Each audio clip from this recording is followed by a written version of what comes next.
আমাদের বাড়িতে যখন অনুষ্ঠান হইতো, যে কোনো ধরনের অনুষ্ঠান হলে অনেক প্লেট চাইলে ফুসকুনি এসে সিন্নি সালাদ দিলে আল্লাহর রহমত প্লেট উঠতো। আমরা সবাইকে আয়োজন করে মেজবান খাওয়াইতাম। এটা কি মান্যত করতে কেউ?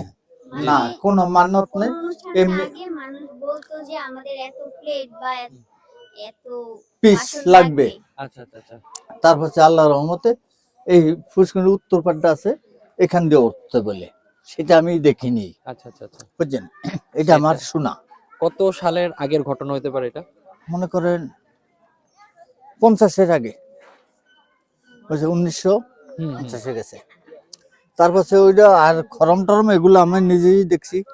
আর এখানে যে কাজু কালুর বট গাছটা ছিল, এবং অনেক মনে করেন বিভিন্ন এলাকা থেকে বিভিন্ন দেশের থেকে আইয়া এখানে সিন্নি সালাদ করতো এবং বৈঠক দিত। এলাকার লোকজন অনেক আনন্দ উৎসব হইতো, এবং এটা পূর্বের থেকে এই চর সৃষ্টির আমল থেকে এই জিনিসটা হয়েছিল। কিন্তু এই জিনিসটা কিছুদিন আগেই চলে গেছে, অল্প কয়েকদিন আগে এসে চারাচুরা শুনেছি, মানে 3 মাস আগে কোন এক শুক্রবারে নাকি এটা গাছটা পড়ে একটা যায়, ভূমিকম্প হয়েছে, বাতাস হয়েছে, ও বাতাসে চলে গেছে। এত হওয়ার পরে ওই চারাটা বিশাল বড় গাছ ছিল। আল্লাহর রহমতে এতদিন কিসের গাছটা দাঁড়ানো ছিল সেটা একমাত্র আল্লাহ পাক রব্বুল আলামিন জানতো। বুঝলেন, নিচে কোনো শিকড় আমরা পাইনি, এটা শূন্যের উপরে ছিল। বুঝলেন, এই পর্যন্তই তো জানি, কিন্তু অনেক মানুষের বুক মানত করিয়া